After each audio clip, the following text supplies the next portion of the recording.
ായ സഹോദരങ്ങളെ, സഹോദരിമാർ, ഹദീസിൻ്റെ പ്രാധാന്യവും നിഷേധത്തിൻ്റെ ഗൗരവവും ഹദീസ് ക്രോഡീകരണ രംഗത്ത് മുൻഗാമികൾ നിർവഹിച്ച ത്യാഗവുമൊക്കെ നാം ഇവിടെ മനസ്സിലാക്കി കഴിഞ്ഞു.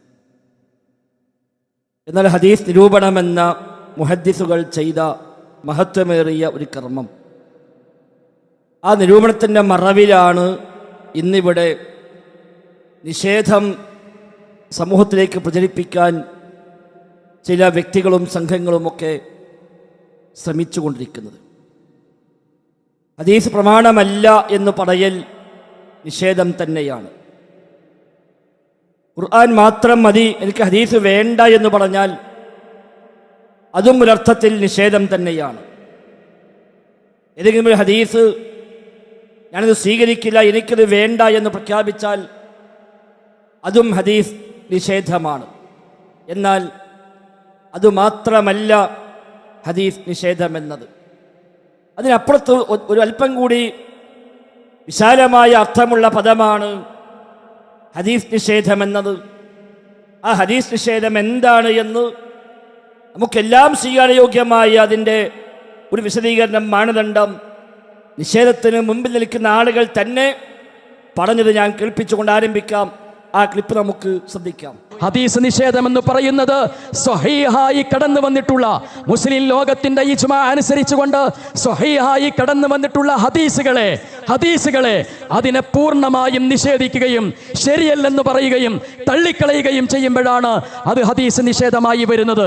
അത് ഒരു ഹദീസിൽ ശരിയല്ല എന്ന് പറയുമ്പോഴാണോ, മൊത്തം ഹദീസുകൾ ശരിയല്ല എന്ന് പറയുമ്പോഴാണോ നിഷേധമായി മാറുന്നത് എന്ന കാര്യത്തിൽ പണ്ഡിതന്മാർക്കിടയിൽ പോലും അഭിപ്രായ വ്യത്യാസമുണ്ട്. അപ്പോൾ സ്ഥിരപ്പെട്ട സ്വഹീഹായ ഒരു ഹദീസ് നിഷേധിക്കൽ തന്നെ ഹദീസ് നിഷേധമാണ്. അതാണ് ഹദീസ് നിഷേധം. സ്ഥിരപ്പെട്ടൊരു ഹദീസ് സ്വഹീഹാണെന്ന് ബോധ്യപ്പെട്ട, നബി തങ്ങൾ പറഞ്ഞുവെന്ന് സ്ഥിരപ്പെട്ട ഒരു ഹദീസിനെ നിരാകരിക്കുന്നുവെങ്കിൽ, തള്ളിക്കളയുന്നുവെങ്കിൽ അതിനാണ് ഹദീസ് നിഷേധമെന്ന് പറയുക. അതുകൊണ്ടാണ് ഹദീസുകൾക്ക് വലിയ പ്രാധാന്യവും വലിയ ഗൗരവമൊക്കെ മുൻഗാമികൾ നൽകിയത്, ഇവിടെ വിശദീകരിക്കപ്പെട്ടത്. സമാനമായ ധാരാളം സംഭവങ്ങൾ കാണാം. നബി തങ്ങൾ പറഞ്ഞൊരു വാക്കിനെ ലഘൂകരിച്ച് കാണുന്നത് പോലും ഗൗരവമായി കണ്ടുവന്ന് നേരത്തെ സംസാരിച്ച ജാമിഅ അൽ ഹിന്ദ് സന്തതി കൂടിയായ അജ്മൽ ഫൗസാൻ ഇവിടെ സൂചിപ്പിച്ചുവല്ലോ. എത്രയെത്ര വചനങ്ങൾ, മുൻഗാമികൾ എത്രയെത്ര അധ്യാപനങ്ങൾ വിശുദ്ധ ഖുർആനിൽ അല്ലാഹു തആല പറഞ്ഞ വചനം കാണാം. യാ അയ്യുഹല്ലദീന ആമനു ലാ തർഫഉ അസ്വാതകും ഫൗഖ സൗത്തിൻ നബിയ്യി വലാ തജ്ഹറു ലഹു ബിൽ ഖൗൽ. അല്ലയോ സത്യവിശ്വാസികളെ, നബിയുടെ ശബ്ദത്തേക്കാൾ ഏറെ നിങ്ങൾ ശബ്ദമുയർത്താൻ പാടില്ല. നിങ്ങൾ പരസ്പരം ഉച്ചത്തിൽ സംസാരിക്കുന്നത് പോലെ പ്രവാചകരോട് നിങ്ങൾ ഉച്ചത്തിൽ സംസാരിക്കാനും പാടില്ല. അങ്ങനെ സംസാരിച്ചാൽ, നബി തങ്ങളോട് ഉച്ചത്തിൽ സംസാരിച്ചാൽ, നബി തങ്ങളെക്കാൾ മുൻകടന്ന് മറികടന്നു പറഞ്ഞാൽ അൻതഹ്ബത അഅ്മാലുകും വഅൻതും ലാ തശ്ഉറൂൻ, നിങ്ങളറിയാതെ നിങ്ങളുടെ അമലുകൾ ബാത്തിലായി പോകുമെന്നാണ് വിശുദ്ധ ഖുർആനിൻ്റെ അധ്യാപനം. അവിടെ ഈ ഒരു ആയത്ത് തെളിവായി സ്വീകരിച്ചുകൊണ്ട് ഇബ്നു ഖയ്യിം റഹിമഹുല്ലാ രേഖപ്പെടുത്തിയത് കാണാം. ഫഹദ്ദറൽ മുഅ്മിനീന മിൻ ഹുബൂതി അഅ്മാലിഹിം ബിൽ ജഹരി ലിറസൂലില്ലാഹി സ്വല്ലല്ലാഹു അലൈഹി വസല്ലമ.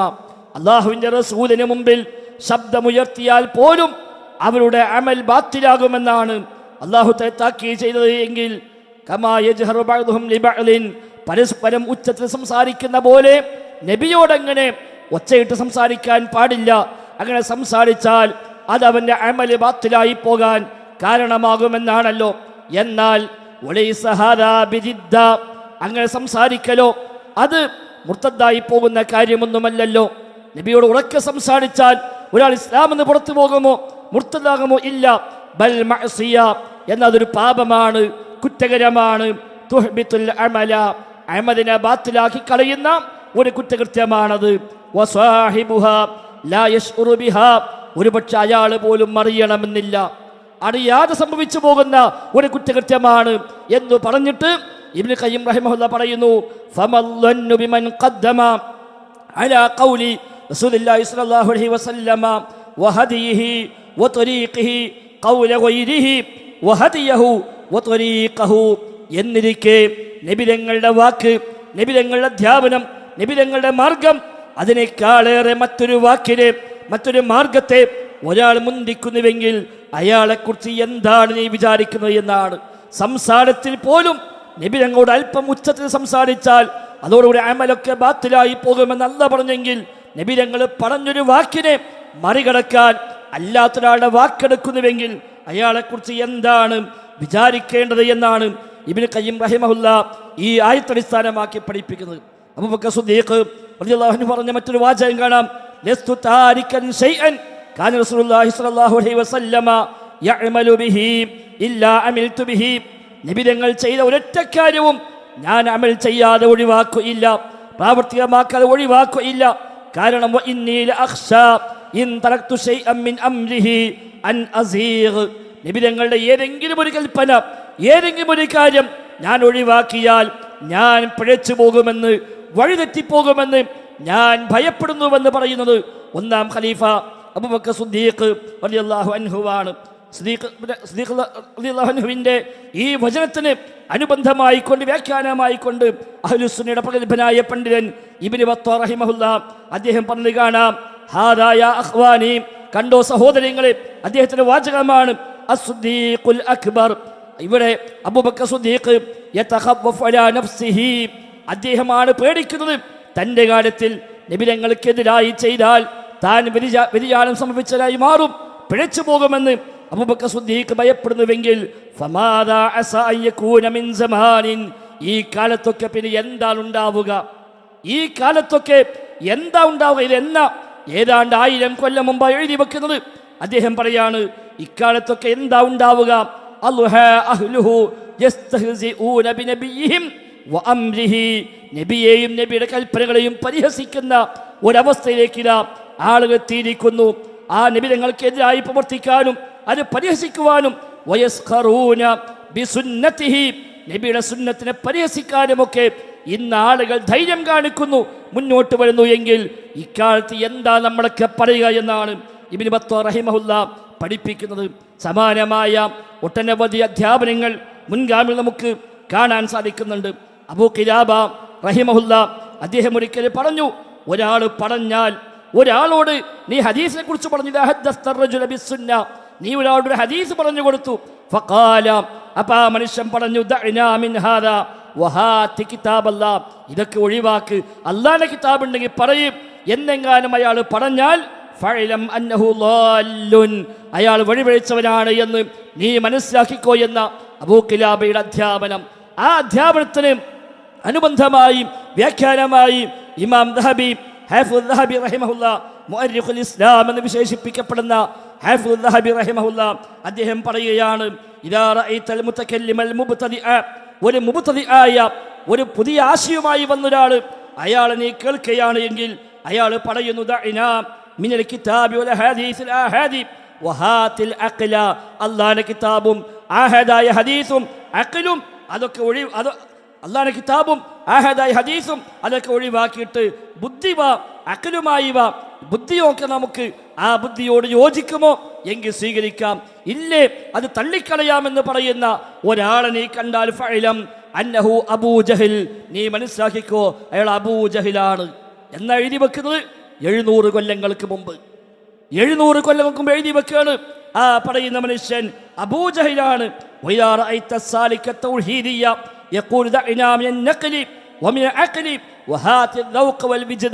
സൂഫികളുമായി ബന്ധപ്പെട്ട് അവരും ഈ സമാനമായ ആശയം പറയുന്നവരാണ്. ഇതൊക്കെ അവിടെ നിൽക്കട്ടെ, നമുക്ക് ചില അശരീരികൾ അല്ലെങ്കിൽ ചില അനുഭവങ്ങളൊക്കെ ഉണ്ടാകും, അത് വെച്ചുകൊണ്ട് നമുക്ക് തീരുമാനമെടുക്കാം, ആയത്ത് ഹദീസൊന്നും നോക്കേണ്ടതില്ല എന്ന് പറയുന്നുവെങ്കിൽ ഫഅലം അന്നഹു ഇബ്ലീസുൻ ഖദ് ളഹറ ബിസൂറത്തി ബശരിൻ, മനുഷ്യരൂപത്തിൽ വന്ന ഇബ്ലീസാണ് അവനെന്ന് നീ മനസ്സിലാക്കിക്കോ എന്ന ഇത്ര ഗൗരവമായി മുൻഗാമികൾ ഹദീസ് വിഷയത്തിൽ സംസാരിച്ചത് എന്തിനാ? ഹദീസിന്റെ പ്രാധാന്യം തന്നെയാണ്, നിഷേധത്തിന്റെ ഗൗരവം തന്നെയാണ്. പക്ഷേ തീർത്തു പറയാൻ കഴിയും, ഈ ഹദീസ് നിഷേധം ഇവിടെ മർക്കസുദ് ദഅ്വ വിഭാഗം ചെയ്യുന്നുണ്ട് എന്ന് ഒരു സംശയവുമില്ലാത്ത വിധം ആത്മാർത്ഥമായി ഒരു നിലക്കുമുള്ള യാതൊരു സംശയവുമില്ലാതെ കൃത്യമായി ഇവിടെ പ്രഖ്യാപിക്കാൻ ഒരു പ്രയാസവും ഞങ്ങൾക്കില്ല. ഇവർ കൃത്യമായി നിഷേധിക്കുന്നുണ്ട്. നിരൂപണമല്ല ഇവിടെ ചെയ്യുന്നത്, നിഷേധം തന്നെയാണ്. അത് ചെയ്യുന്നുണ്ട് എന്ന കാര്യത്തിൽ യാതൊരു സംശയവുമില്ല. ഈ കേൾക്കുന്ന ആർക്കെങ്കിലും അത് അധികമായി തോന്നുന്നുവെങ്കിൽ അത്തരം ആളുകളോട് വിശിഷ്യ മർക്കസുൽ ദഅവയിലെ സഹോദരങ്ങളോട് അവരോടുള്ള ഗുണകാംക്ഷ കൊണ്ട് മാത്രം പാരത്രികമായ ലോകത്ത് പരാജയപ്പെട്ടുകൂടാ എന്ന നിർബന്ധ ബുദ്ധി കൊണ്ട് മാത്രം ചില ചോദ്യങ്ങൾ സാന്ദർഭികമായി ചോദിക്കാൻ കൂടി ആഗ്രഹിക്കുകയാണ്. ഒന്നാമത്തെ ചോദ്യം, ഹദീസ് നിദാന ശാസ്ത്രപ്രകാരം സ്ഥിരപ്പെട്ടു വന്ന ഒരൊറ്റ ഹദീസും ഞങ്ങൾ നിഷേധിക്കുന്നില്ല എന്ന് പറയാൻ നിങ്ങൾക്ക് ധൈര്യമുണ്ടോ എന്നാണ്. ഹദീസ് നിദാന ശാസ്ത്രപ്രകാരം സ്ഥിരപ്പെട്ടു വന്ന ഒരൊറ്റ ഹദീസും ഞങ്ങൾ നിഷേധിച്ചിട്ടില്ല എന്ന് പറയാൻ ധൈര്യമുണ്ടോ എന്നാണ് ഒന്നാമത്തെ ചോദ്യം. അത് പ്രത്യേകമായി ഓർക്കുക. തീർച്ചയായും ഇവർ ചെയ്യുന്നത് നിഷേധം തന്നെയാണ്, നിരൂപണമല്ല. നിരൂപണമെന്ന് പേര് പറയുന്നു, പക്ഷേ നിരൂപണത്തിൻ്റെ മറവിൽ നിഷേധമാണ്. ഈ നിരൂപണമാണെങ്കിലോ അതിനും ഇവർക്ക് വകുപ്പില്ല. കാരണം നിരൂപണം ചെയ്യാനുള്ള അർഹത ഇല്ല, നിരൂപണത്തിന് അർഹത ഇല്ല. അതുകൊണ്ട് നിരൂപണം ചെയ്താലും അതും സ്വീകാര്യമല്ല. ഹദീസ് നിരൂപണം എന്നത് ആർക്കും ചെയ്യാവുന്ന പണിയല്ല. ഏത് വിഷയത്തിനും ഉണ്ടല്ലോ അതിൻ്റെ അഹ്ലുകാർ. രോഗം വന്നാൽ എവിടെയാ പോവുക? ഡോക്ടറെ കാണാൻ. MBBS പാസ്സാവാത്ത, സർട്ടിഫിക്കറ്റ് ഇല്ലാത്ത ഒരാൾ പരിശോധിക്കാൻ തുനിഞ്ഞിറങ്ങി ക്ലിനിക് എന്ന ബോർഡും വെച്ചിരുന്നാൽ എന്താ നമ്മൾ ചെയ്യുക? അയാൾ പറയാ, പരിശോധിക്കാൻ സർട്ടിഫിക്കറ്റ് ഒന്നും വേണ്ട, ചികിത്സിക്കാൻ സർട്ടിഫിക്കറ്റ് ഒന്നും വേണ്ട, ഞാൻ കുറേ പുസ്തകം വായിച്ച ആളാണ്, എൻ്റെ വാപ്പ ചികിത്സാലിയായിരുന്നു എന്ന് പറഞ്ഞാൽ നമ്മൾ അംഗീകരിക്കുമോ? ഇല്ലല്ലോ.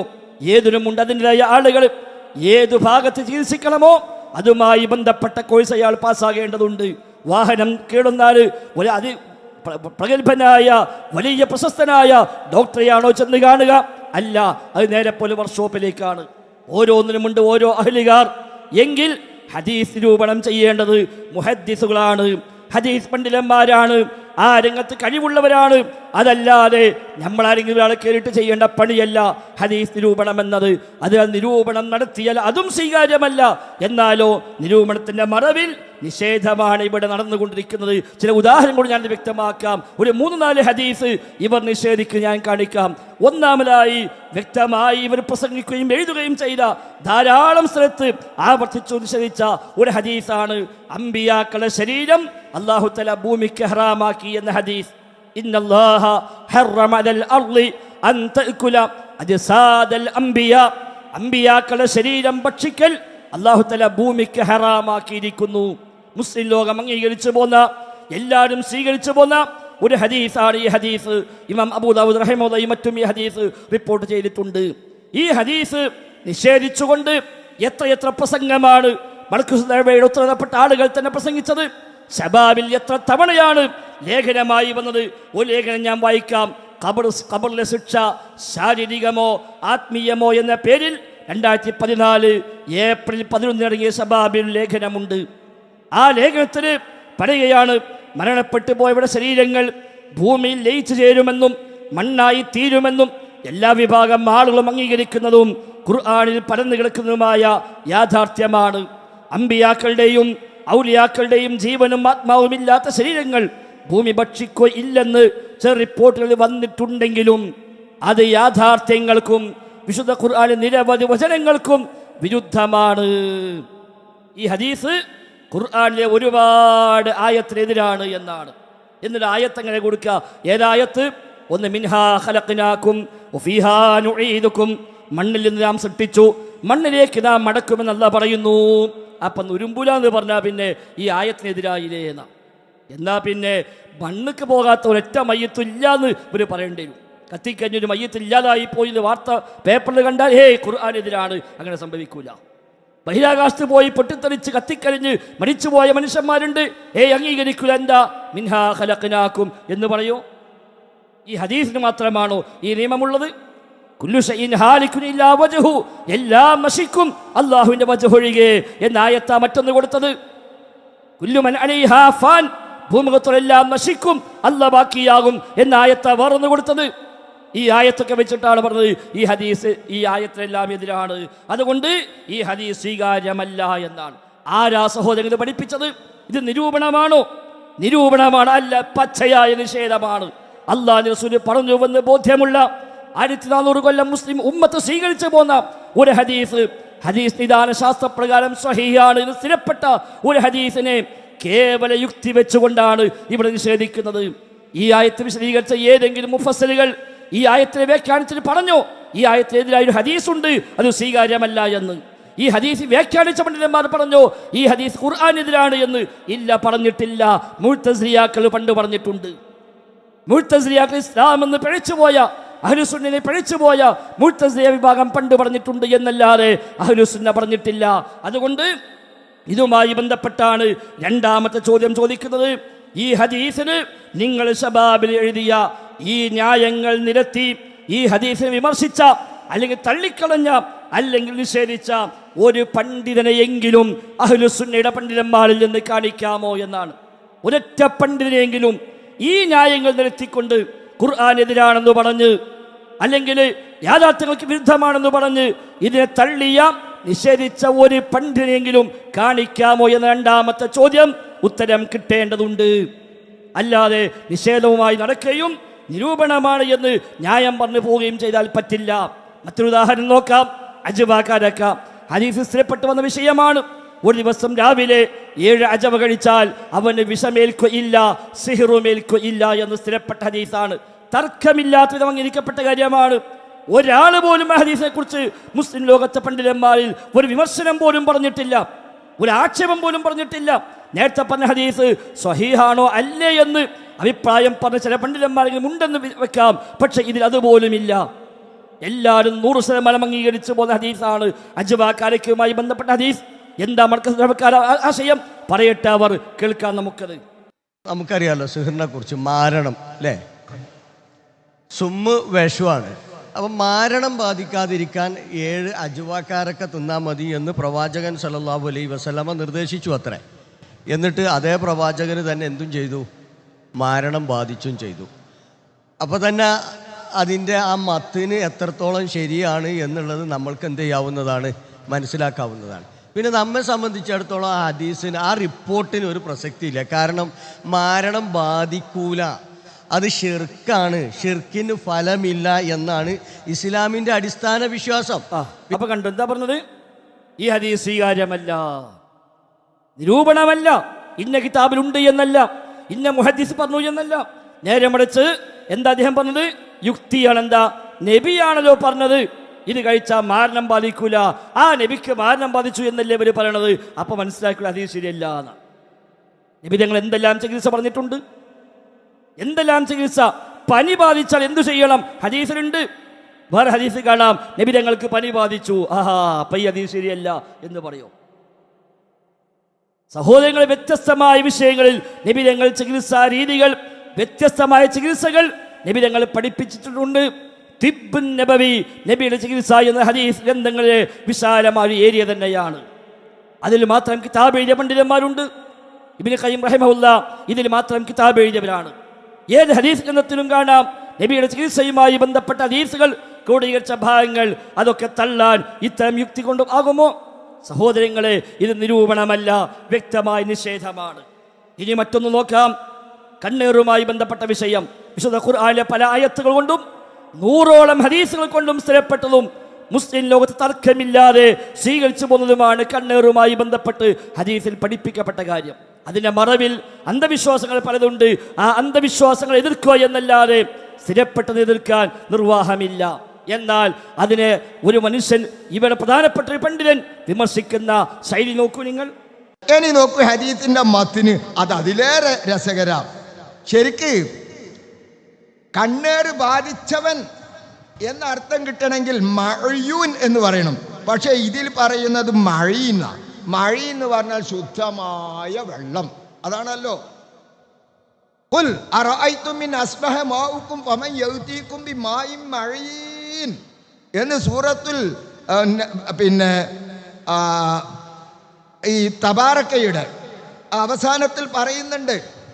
മിമാഇൻ മഴീൻ, ഒന്നുകിൽ മഴീൻ എന്ന് പറഞ്ഞാൽ ശുദ്ധമായ വെള്ളം എന്നർത്ഥം, അല്ലെങ്കിൽ മൊഴീൻ. ഇനി മൊഴി എന്ന് വായിക്കുകയാണെങ്കിൽ തന്നെ സഹായിക്കുന്നവൻ, കണ്ണീർ തട്ടിയവൻ. അപ്പൊ എന്താ പറഞ്ഞത്? ഹദീസിൽ വന്ന വാചകം ശരിയല്ല, അതുകൊണ്ട് സ്വീകരിക്കാൻ പറ്റൂല. എന്താ പ്രശ്നം?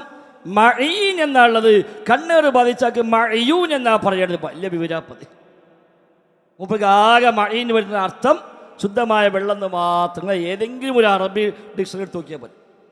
അറബി ഭാഷയുടെ ഏതെങ്കിലും ഡിക്ഷണറിയിൽ ഈ ഒരു ലഫ്ലുമായി ബന്ധപ്പെട്ട ചർച്ച എടുത്ത് നോക്കാണ്. അവിടെ കാണാം മഈൻ എന്ന വാക്കിന് ഏതാണ്ട് 15-20 അർത്ഥം കൊടുത്തിട്ടുണ്ട്. ഏത് ഡിക്ഷണറിയിൽ പോയി തപ്പിയാലും കാണുന്ന അർത്ഥമാണ് മഈൻ എന്ന് പറഞ്ഞാൽ മൻ അസ്വാബഹുൽ ഐനു. മൻ അസ്വാബഹുൽ ഐനു, ഐനു ബാധിച്ചവൻ എന്നർത്ഥം മഈനുണ്ട്. അല്ലാതെ മഈൻ എന്ന് പറഞ്ഞാൽ ശുദ്ധമായ വെള്ളം എന്ന് മാത്രം മൂപ്പര് കണ്ടുപിടുത്താം. അതുകൊണ്ട് അങ്ങനെ ഒരു ആ ഭാഷാപരമായ തെറ്റുണ്ട്. അവിടെ ഈ ഹദീസ് സ്വീകാര്യമല്ല. സഹോദരന്മാരെ, 100ഓളം ഹദീസുകളാണ് ഈ വിഷയത്തിൽ വന്നത്. 100ഓളം ഹദീസ് സ്ഥിരപ്പെട്ട വിഷയമാണ്. ബുഖാരി, മുസ്ലിം അടക്കം എല്ലാവരും ഉദ്ധരിച്ച റിപ്പോർട്ട് ഈ വിഷയത്തിലുണ്ട്.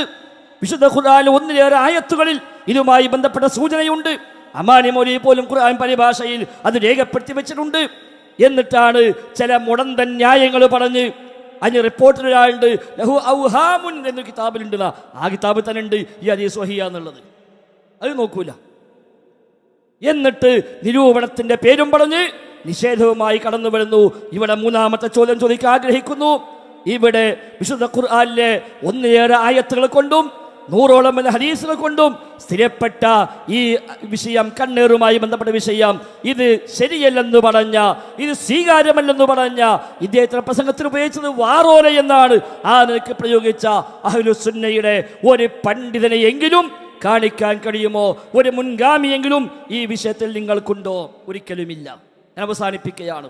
ഈ വക വിഷയങ്ങളിൽ നിഷേധങ്ങളുമായി വരുമ്പോൾ ഇവർക്ക് തന്നെ ബോധ്യമുണ്ട് ഇതിൽ മുൻഗാമികളൊന്നുമില്ല എന്നുള്ളത്.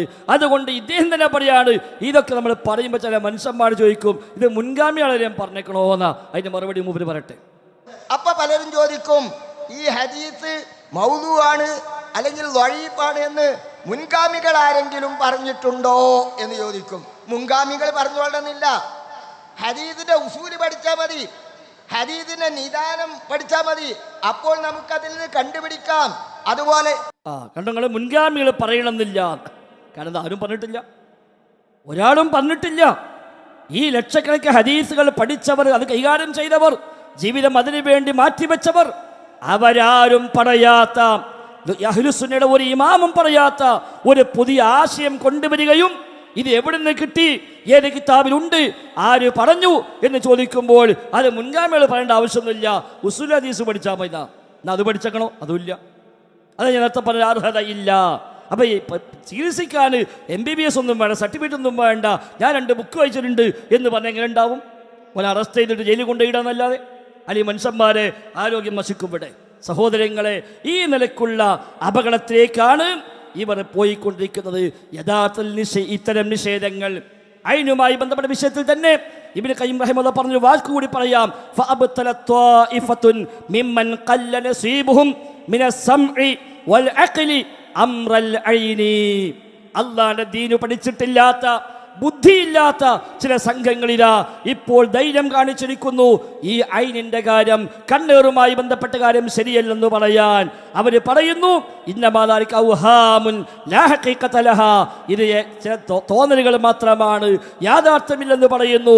വഹാഉലായി മിൻ അജ്ഹലിന്നാസ്, ഈ പറയുന്ന ആളുകൾ ജനങ്ങളെ കുറിച്ച് ഏറ്റവും വലിയ ജാഹിരീങ്ങളാകുന്നുവെന്ന് ഇബ്നു ഖയ്യിം റഹിമഹുല്ലാഹ് അന്ന് എഴുതി വെക്കുകയാണ്. സഹോദരങ്ങളെ, നബിതങ്ങൾ പഠിപ്പിച്ച അധ്യാപനങ്ങളെ ഈ നിലയ്ക്ക് തള്ളാൻ തുടങ്ങിയാൽ ഷഹാദത്തിനെയാണ് അത് ബാധിക്കുക എന്ന ജാബിർ റഹ്മാനിയുടെ ഒരു ഓർമ്മപ്പെടുത്തൽ കൂടി ശ്രദ്ധിക്കുക. ഇനി ഹദീസിനെ നിഷേധിച്ചിട്ടുള്ള ഒരാളുടെ സ്ഥാനം ഇസ്ലാമികപരമായി എവിടെയാണ്? അശ്ഹദു അല്ലാ ഇലാഹ ഇല്ലല്ലാഹ് വഅശ്ഹദു അന്ന മുഹമ്മദർ റസൂലുള്ളാഹി എന്ന സാക്ഷ്യവചനത്തിന് എതിരായിട്ടാണ് ഹദീസ് നിഷേധം കടന്നു വരുന്നത്. മുഹമ്മദ് റസൂലുള്ളാഹിയുടെ ഭാഗത്തെയാണ് അവർ നിഷേധിക്കുന്നത്. അതെ, ഷഹാദത്തിനാണ് ബാധിക്കുന്നത്. അശ്ഹദു അന്ന മുഹമ്മദ് റസൂലുള്ളാഹി എന്ന ഷഹാദത്തിനെയാണ് നിഷേധം വഴി ചെന്ന് ബാധിക്കുക എന്ന് അദ്ദേഹം പറഞ്ഞു. 4ാമത്തെ ചോദ്യത്തോട് അവസാനിപ്പിക്കട്ടെ. ജാബിർ റഹ്മാനി പറഞ്ഞ ഈ തത്വപ്രകാരം നിങ്ങളെ ഷഹാദത്ത് പൂർണ്ണമാണോ? നിങ്ങളെ ഷഹാദത്ത് പൂർണ്ണമാണോ? മറുപടി കേൾക്കാൻ ആഗ്രഹമുണ്ട്, കിട്ടുമെന്ന പ്രതീക്ഷയിൽ അവസാനിപ്പിക്കുന്നു. അല്ലാഹു തൗഫീഖ് ചെയ്യുമാറാവട്ടെ.